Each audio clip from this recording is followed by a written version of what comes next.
कि सड़कें नालियाँ इतनी बुरी हालत में, तो आप यहाँ पर अपना क्या कहना देना चाहेंगे? और यहाँ पर बिल्कुल साफ़ सफाई नहीं है, इस बारे में आपका क्या कहना है?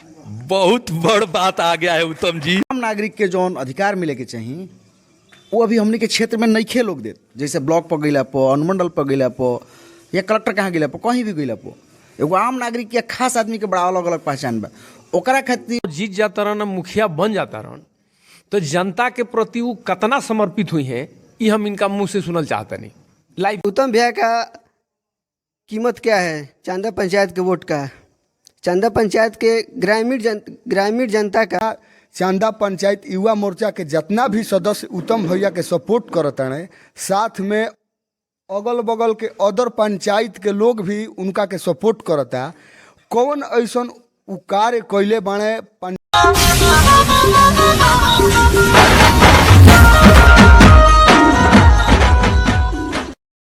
आपन मिट्टी आपन भाषा में सबके स्वागत बाटे। हम उमेश पांडे। आज हम पहुंचल बनी चंदा पंचायत के प्रसिया गांव में, जहां से हम उत्तम जी के साथ आज हम रुआ सब के जो कि रूबरू होखे वाला बानी। उत्तम जी आज पहुंच चुकल बानी हमारा बीच में, और हम रुआ के दिखावल चाहता नहीं कि देखी उत्तम जी से रूबरू होके खातिर हतना जो भी जनता बड़न पहुंचल बड़न। आई जनता बारी बारी सवाल कल चाहता नहीं उत्तम जी से, और हम बारी बारी सवाल हम कराइब उत्तम जी से, और उत्तम जी जवाब दिहन जनता के। तो ये जनता जो भी बड़न मान के चली ये लोग पहुंच चुकल बा जा, तो हम रुआ सबके बीच में ले चल बनी। हम एक बार रुआ सबसे पूछब कि में कोई सवाल कल चाहता उत्तम जी से, तो हाथ उठाई और हाथ उठा के सवाल करी उत्तम जी से। उत्तम जी एकदम प्ररूप रूप से रुआ जवाब देवे को उत्तम जी। तो उत्तम जी एक में रुआ सक्षम बानी नु? बिल्कुल बिल्कुल रुआ सबके सक्षम के बात नहीं कि हमरा सीखे के मिलेला हमेशा। हम लोगन से सीखिला सक्षम तो हम। उत्तम जी एगो बात हम पूछब रुआ से कि अभी रुआ कैसन लागत बटुए हाथना लोग के बीच में रुआ उपस्थित बानी, हाथना लोग रुआ के देहे खातिर पहुंचल बटुए, हाथना लोग रुआ से मालिक रूबरू हुई सवाल के तो बात अलग बात भी है। तो रुआ कैसन लाग रहा बा अभी फिलहाल? एजा जे भी सम्मानित लोग बा हम उनकर पैर छू के प्रणाम करतनी कि ई आज यहाँ के सब कीमती अपन टाइम चूँकि देतन जाए कहें देतन जाए कि ये ले कि यहाँ सबके खुद गांव से अपन पंचायत से लगाव बा। आज ये पंचायत से लगाव ना रही तो यहाँ के हो सकत रही खास टाइम ना देती। यहाँ के अतना यहाँ सब जे भी बा हमने के निस्वार्थ रूप से इतना साथ देता है, एक खातिर हम कोटि कोटि नमन करते हैं। तो हम चली ले चल रहा भाई दर्शक की हैं, और जो भी जनता बड़न जनता से रूबरू करावे जा रहा भाई। तो हम अपना कैमरा मैन से कहब कोई सवाल करे वाला बा, चलिए एकदम भैया आगे में सामने हम भैया का पहले परिचय कराइब और वहाँ से सवाल हम करब। भैया पहले रुआ परिचय दी अपन। हमारा नाम अनिल कुमार शर्मा, हम स्वर्गीय दामोदर शर्मा के हम पुत्र हैं। हम परसिया गांव के हम निवासी हैं, और हम इनसे पूछना चाहते हैं ये कि एजुकेशन के मामला में ये उत्तम नहीं अति उत्तम रहे हैं। जी जी। ये जब डीयू में जब पढ़ते थे उस समय भी ये पूर्वांचलों के लिए लड़ा करते थे। अभी मैं ये जानना चाहता नहीं इनका से कि जो गांव के एजुकेशन जो बड़े बहुत पिछड़ल बड़ुए, कोनो स्कूल कॉलेज कोनो भी व्यवस्था नहीं के कि छोट छोट बच्चन के अगर पढ़े के जाए के पड़ला तो ऐजा से 5 किलोमीटर 4 किलोमीटर पैदल जाए के पड़ला। तो एजुकेशन के बारे में मतलब जब मुखिया बन जाए तो क्या कर सकता नहीं बहुत, क्योंकि एजुकेशन में उत्तमे ना अति उत्तम रहल बानी। ये IAS के PT भी कैले रही, लेकिन गांव से लगाव होके कारण ये दिल्ली छोड़ के और गांव के विकास खातिर 2 साल से जो लड़ाई लड़ रहा बानी। अगर एजुकेशन के मामला में अगर ठीक हो जाई तबे लोग के जागरूकता आई। तो बच्चन के स्कूल के बारे में या बच्चे के एजुकेशन के बारे में का अगर मुखिया बन जाए तो करल चाहता नहीं। उत्तम जी बहुत बड़ा सवाल बाटे। देखिए बहुत बड़ सवाल बा कि रुआ मुखिया बनला के बाद में जो उनकी शिक्षा के बात बिया, शिक्षा के प्रारूप आयल बिया, वो शिक्षा के रुआ कौना तरीका से सुधार लाइब जी, कौना तरीका से कराई, बहुत बड़ सवाल बिया। प्रणाम करतनी हम। बहुत अच्छा ही क्वेश्चन बा। देखिए कोई भी समाज शिक्षा के बिना वो कभी प्रगतिशील हो ना सकेला। कोई समाज के कोई देश के अगर पैमाना नापे के बा कि कितना विकसित बा कितना विकासशील बा चाहे अल्प विकसित बा तो ओकर एके पैमाना होला शिक्षा। शिक्षा ही समाज के प्रारूप बदल सकेला। शिक्षा उहे एगो जड़ी एकमात्र जड़ी बा कि राउर देश के राउर गांव के राउर समाज के विकसित कर सकेला। देखिए शिक्षा के जहाँ तक जो हमने के भारत में संरचना बा उ 3 स्तर पर बा, प्राथमिक द्वितीय तृतीय के स्तर पर। जोना के प्राथमिक सेक्टर में जोना पहिला से लेके LKG चाहे कहीं ओकरा से लेके 5वां तक या मतलब 5वां तक खुला, एक बाद 5वां से लेके 8वां तक खुला। 8वां के बाद हमने के जोन बा 10वां सॉरी 5वां से 10वां के बीच, फिर 8वां से फिर 10वां के बीच हो जाला।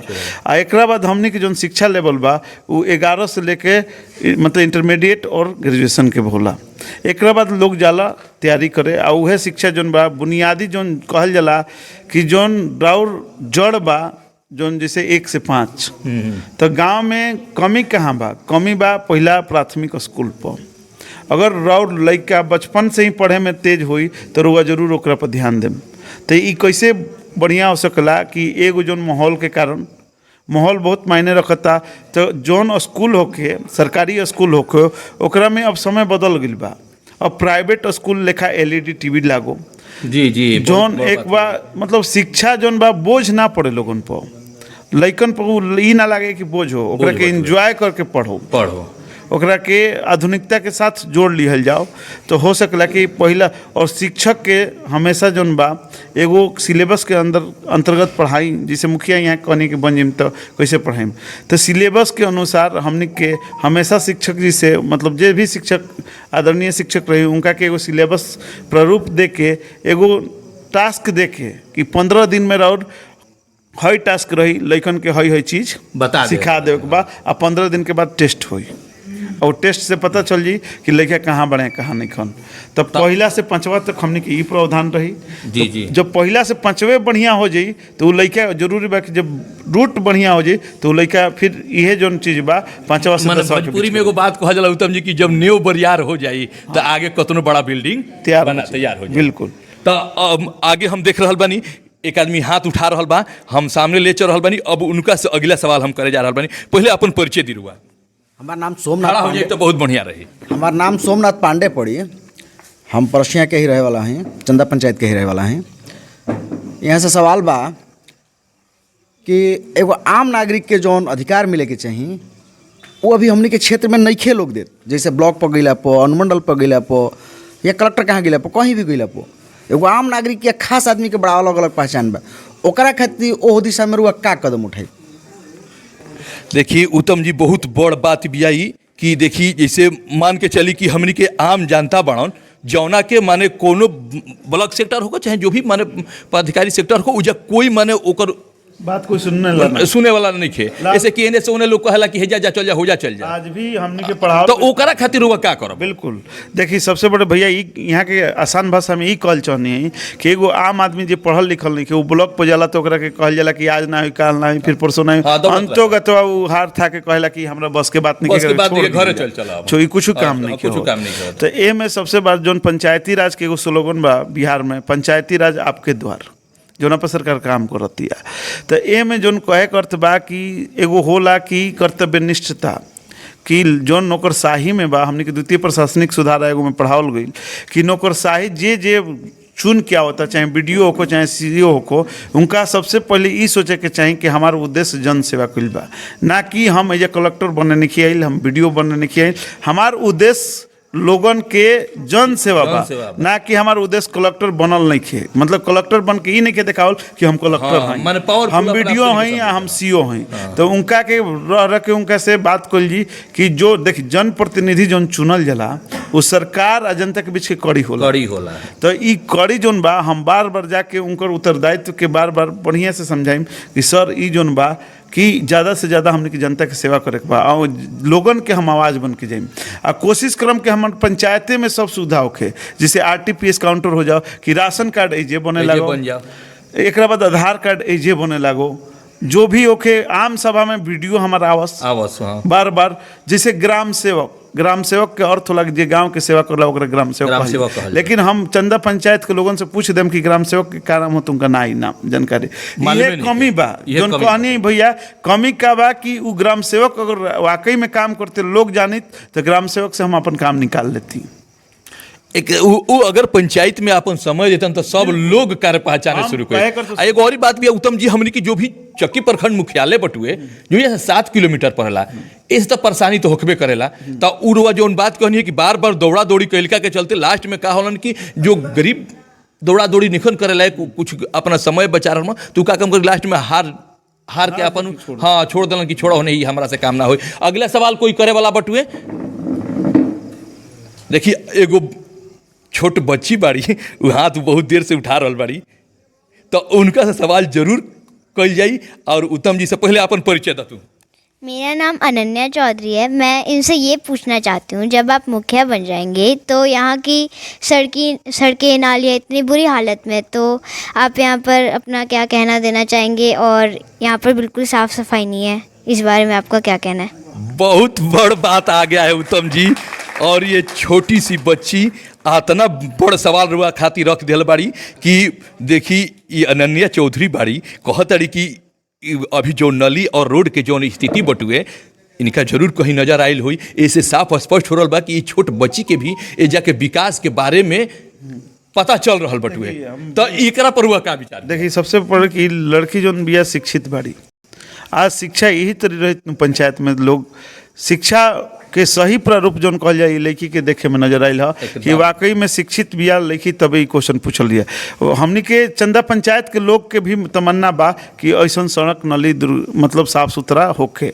हम एक खातिर बहुत अच्छा सवाल बा एक के इहे कहम कि सरकार जो पंचायत के जोन प्रमुख होलन वो मुखिया होला, पंचायत के जितना रूपरेखा होला जितना साफ सफाई उनकर अंडर में आवेला। तो एकरा खातिर हर वार्ड में का कल जाओ कि विकेंद्रीकृत जोन बा काम, डिसेंट्रलाइज काम जोन बा कि हर वार्ड में एक सफाई के नियुक्ति, सफाई कर्मी के नियुक्ति कल जाओ।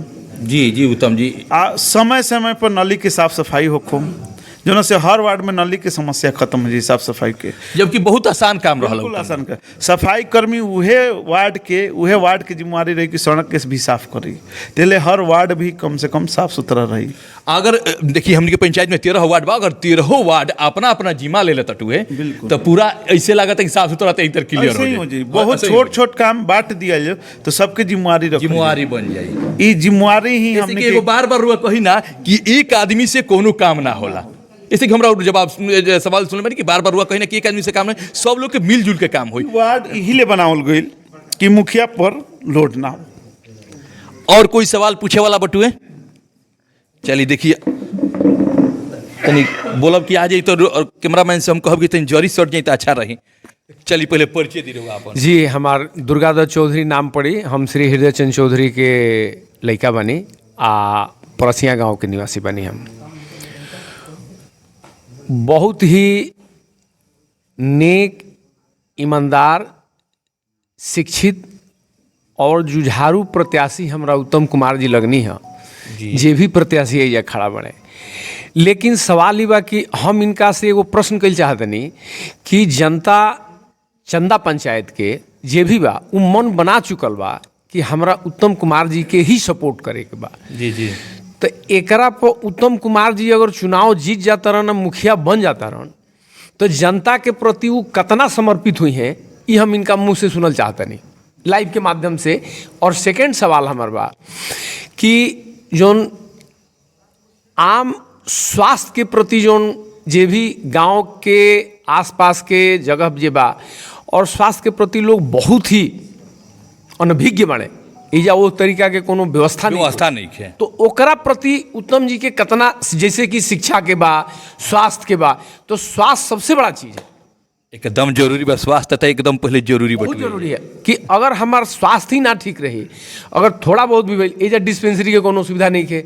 डिस्पेंसरी अगर सरकारी मान के चली कि कहीं व्यवस्था भी अगर होता तो ना ओकरा में डॉक्टर, ना कंपाउंडर, ना कोनो कुछ, तो ये माने लोग कहाँ, और हर किसी के पास तो पैसा है नहीं भी। सही बात भी है, हर लोग ओजा। कुमार जी से मैं निष्ठापूर्वक यह जानना चाहूँगा कि चंदा पंचायत की जनता जो है वो वाकई में मन बना ली है कि हमें ऐसे शिक्षित, जुझारू और नौजवान को ही सपोर्ट करना है, बट इस पर उत्तम कुमार जी कितना अपना समर्पित होंगे ये उन्हीं वही बताएगा। ये बात हुआ जनता के लिए कितना समर्पित होंगे। तो उत्तम जी बहुत बड़ा सवाल है आइल बा कि रउआ चुनाव अगर निकल जाता, रउआ जीत जाता नहीं तो रउआ जनता खातिर कितना समर्पित होगा। बहुत अच्छा क्वेश्चन बा। तो हमको ई कहल चाहतनी कि हम चुनाव जीत लड़त कैसे बानी सिद्धांत पर, ना हम दारू बांटतनी, ना मुर्गा बांटतनी, ना पैसा बांटतनी। तो सही हम बात एगो बिया। सिद्धांत पर लड़त नहीं, तो हमार सिद्धांत ही सब कुछ बा। काल गले हम सिद्धांत पर काम करम। जौन सिद्धांत जौन सरकार की योजना आई ओकरा के हम ईमानदारी पूर्वक निष्ठापूर्वक लोगन के बीच आम सभा के माध्यम से रखते हुए काम करम, जो में सीधे पारदर्शिता रही और हर लोगन की समस्या सुनल जी हो जाए। हर लोगन की समस्या जब सुनल जी तो काम हुई। एकरा यहाँ के स्वास्थ्य के बारे में कहनी है, तो हमने के स्वास्थ्य खातिर जोन बा उप केंद्र होला, एगो पंचायत में उप केंद्र होला। हमने के बार बार कोशिश रही कि एजा जोन बा उप केंद्र सुचारू रूप से काम करो, ताकि जोन एजा गरीब परिवार बने, जोन प्राइवेट हॉस्पिटल में जोन अपन इलाज ना करवा सकल उनका खातिर हमने के ओजा हम तो कहबो कि नहीं कि एम्बुलेंस के हमने के व्यवस्था रही। सप्ताह में एको दिन प्रयास रही कि जा आके डॉक्टर बैठस। उतना एक दिन से ही हो सकता है कि कवर हो जाए उत्तम जी पंचायत के। बिल्कुल। तो अगला सवाल अगर कोई के पास होके तो तनी खड़ा हो जाइए। पहले परिचय अपन दी रहुआ। मेरा नाम मोहम्मद मुमताज़ आलम है, मैं परसिया गांव का निवासी हूँ। मेरा उत्तम भैया से पहला क्वेश्चन है कि उत्तम भैया मुखिया कैंडिडेट हैं जी, और भी लोग कैंडिडेट हैं, लगभग 10 कैंडिडेट हैं मुखिया प्रत्याशी में, और उन लोग का अलग अलग कैटेगरी तय किए हैं। उन लोग का वोट की कीमत है मुर्गा, दारू, लिट्टी चोखा, साड़ी, और उत्तम भैया का कीमत क्या है चांदा पंचायत के वोट का?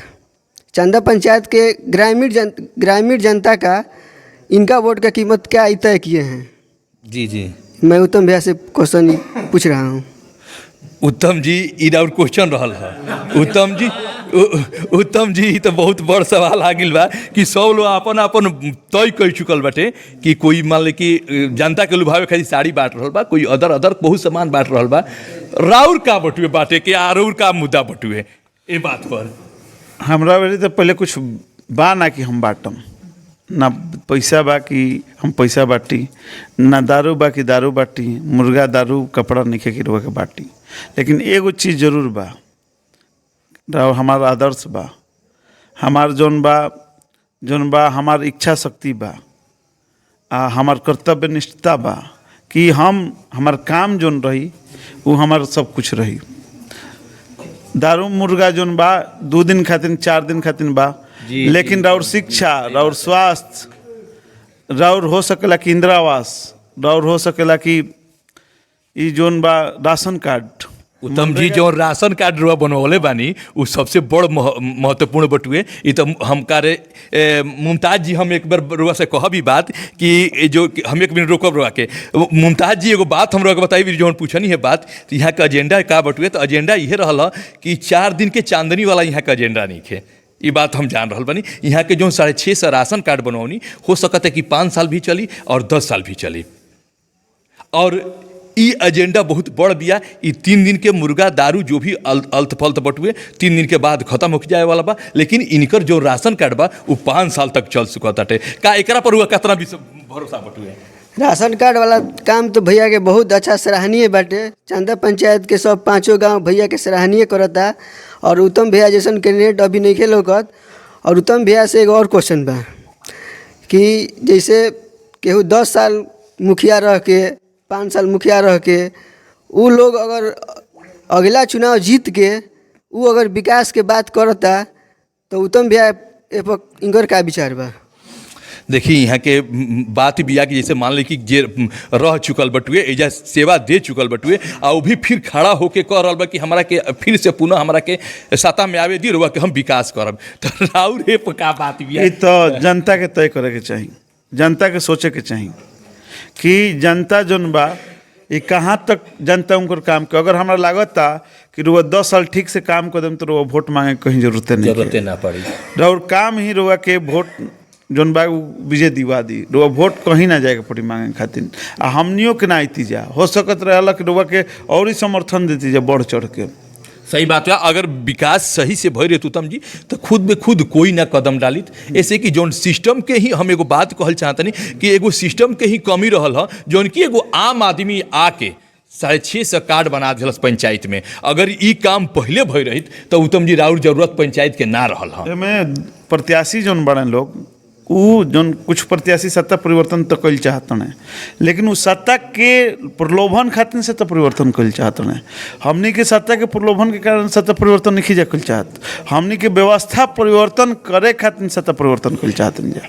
माने एगो साफ स्पष्ट बा कि विकास के बस राखल मुखिया सामने बने अपना खातिर ना होता, जौन से ओकर निजी लाभ होखे, निजी लाभ बाटे, ओकर जौन भी ओको जौन आर्थिक रूप से जितना ओकर आर्थिक रूप से सहायक ओकर जौन बा कि इजाफा ओकरा में होको, ओकर सामाजिक प्रतिष्ठा बढ़ो, ओकर बाहुबली होको, ओ खातिर मुखिया बने होता। हमनी के मुखिया बने आवत जाए ए ले कि और व्यवस्था बढ़िया हो, लोगों के शिक्षा बढ़िया हो, स्वास्थ्य बढ़िया हो, जौन आधारभूत संरचना जिसे कहने यहाँ के जितना बा बिजली सड़क जो भी बा वो ठीक रहो, यह हमनी खातिर उद्देश्य। अच्छा, हम चल रहा बनी, फिर हम करे दर्शक के बीच में हम रउआ से पूछब कि रउआ चल के आयल बनी उत्तम जी के जो भी सभा बाटे ओकरा में बैठल बनी, कितना रउआ उत्तम जी से भरोसा बटुए? हम खड़ा हो जी। हम निरंजन पांडे ग्राम परसिया, हम उत्तम भैया से यह कहल चाहतनी कि लगभग 20 बरस पहले 2001 में हमनी के पंचायती चुनाव भई रहल। जी जी। ब्रह्मपुर प्रखंड से अलग भई रहे हमनी के जब चक्की प्रखंड, वो समय में 2001 में चुनाव भई रहे, ओकरा में मुखिया के चुनाव भइल। ओकरा बाद में अभी जौन हमनी के तत्कालीन जन पदासीन मुखिया बानी, वहाँ के 2006 में पत्नी रही, ओकरा बाद यहाँ के 2015 से अभी तक वहाँ के बानी, लमसम 10 बरिस।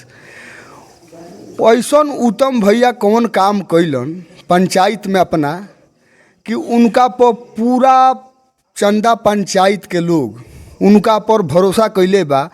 आ कौन ऐसन गलत काम अभी के हमनी का तत्कालीन मुखिया कैलन कि उनका 10 बरिस रहते हुए भी उनका से इतना घृणा करे लगलन हमनी के पंचायत के लोग कि उनका से अब कहे के कुछ नहीं खे, बहुत घृणा। और हम ई कहल चाहतनी कि अभी जितना चांदा पंचायत युवा मोर्चा के जितना भी सदस्य उत्तम भैया के सपोर्ट करताने, साथ में अगल बगल के अदर पंचायत के लोग भी उनका के सपोर्ट करता। कौन ऐसन उ कार्य कैले बाणे पंचायत में अपना कि अदर पंचायत के भी लोग उनका के चंदा पंचायत के मुखिया बनावल चाहता। सबसे बड़ बात एगो देखी निरंजन जी कह देनी उत्तम जी कि पंचायत के तो लोग सपोर्ट रुआ कहिए रहल बा, अदर पंचायत के भी लोग उतने ही रुआ के चाहता कि चंदा पंचायत के मुखिया के रूप में रुआ के देखल जाए। हम अपन पंचायत के साथ साथ सभी अगल बगल के पंचायत बा उनको लोगन के हम आभारी बनी, ऋणी बनी एकरा खातिर कि वहाँ के इलाके हमरा के समझतनी। आ हम उम्मीद करतनी कि जितला के बाद एकदम उनकर आदर्श पर, उनकर जो आकांक्षा बा, उनकर अभिलाषा पर हम खड़ा उतरी, एकदम भरोसा पर खड़ा उतरे के बा। तो आई हम चल रहे फिर हम और बहुत कुछ ऐसा भी वृद्ध भी जीवन हमार पहुँचल बालो जा उत्तम जी के प्रोग्राम में शामिल हो खरी, तो वो लोग से भी हम बात करब। रुआ कुछ सवाल करब? हमारा सवाल, हम राहुल तिवारी परसिया से, हमार सवाल बाटे उत्तम भैया से, खेल कूद खातिर उ का करी? उत्तम जी देखी एगो सवाल आ गया बा कि खेल कूद खातिर और का विचार बिया? बिल्कुल, बहुत अच्छा क्वेश्चन बा। यहाँ के पंचायत के विकास जौन बानू मुख्य रूप से 4 स्तंभ पर टिकल बा।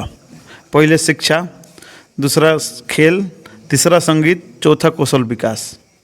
ये जब चारों के समन्वय हुई तो पंचायत चाहे कोनो देश, देखी हर जगह ओलंपिक में जौन भारत के पहले स्थिति रहला वो बहुत काफ़ी कमज़ोर रहला, लेकिन दिन पर दिन जौन बा भारत सरकार जौन बा वो अपन खेल में प्रयासरत बा।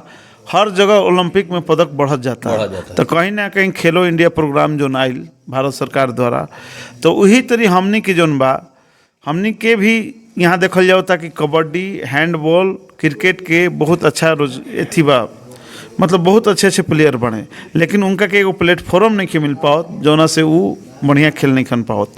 उनका साथे हमेशा अपन जीवन के जौन बा कि डर बनल रहता कि हमार जीवन कहाँ जाई कहाँ ना जाई।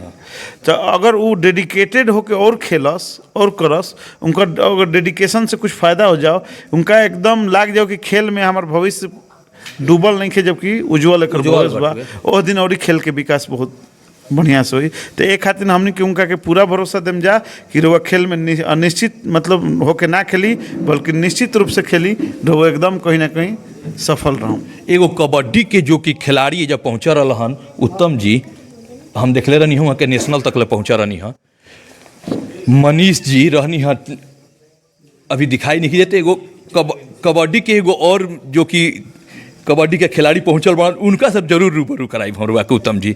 मनोज जी, ऐसे कि रुआ कबड्डी के एगो कार्य सदस्य बानी, कबड्डी खेली ना रुआ, हम रुआ के देखले बानी, रुआ कमेंट्री भी बहुत बढ़िया करी ना, रुआ से हम कबड्डी में बहुत जगह हम मिल चुकल बानी। खेल के बात आई रहल है, खेल के बात से रुआ का विचार बनत या कितना खारा उत्तम जी खेल के माध्यम से उतरिहन, कितना भरोसा बा उत्तम जी से रुआ? भाई हमार मनोज कुमार यादव नाम पड़ी है, ग्राम परसिया। भैया के तो पूरा भरोसा बा कि कोनो चुनाव बड़ा अथी नहीं खे, बाकी भैया के मकसद बाकी हो सकेला कोशिश रही पूरा कि फील्ड भैया कहीं ले कहीं उपाय कर पाई हैं कोई दी तो। माने भरोसा भैया पर बटुए कि माने खेल के बढ़ावा भैया दी। जी भैया से एगो सवाल बा कि भैया काहे पूरा प्रत्याशी बाने ठाड़ा बाकी रौरे बात हरदम चार राउरे चलता, काहे कोनो प्रत्याशी राउरे बात बतियावता ने? ये तो बहुत गजब टाइप के सवाल बा उत्तम जी कि एगो का होला कि जब लड़ाई होला मनोज जी, जब लड़ाई होला चार लोग के बीच में तो का होला कि ये बात के तो हम मन इसको देखिए एक दूसरा के लोग तो बात बतियाबे करला, लेकिन उत्तम जी के ज्यादा लोग बात कर रहल बा। तो काहे बात कर रहल बा उत्तम जी के? उत्तम जी ये बात पर का विचार बिया कि काहे आखिर राउरे बात ज्यादा हो रहल बिया? बहुत अच्छा, ई एगो सामाजिकता है।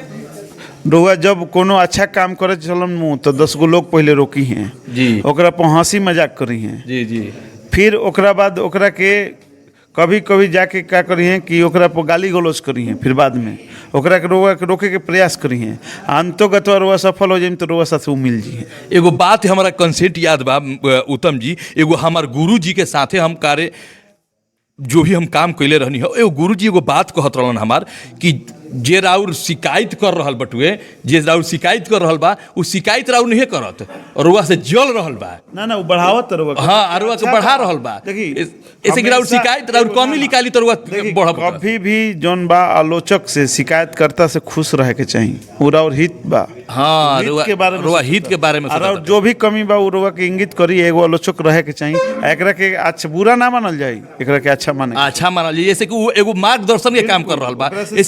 ऐसे कोई इंसान 100% 100% सही ना होला, वो आजीवन कुछ ना कुछ सीखेला। आई सीखे के कड़ी में एगो आलोचक के होखल बहुत जरूरी बा।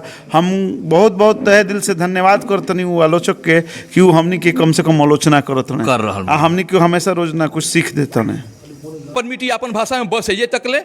हम उमेश पांडे, नमस्कार।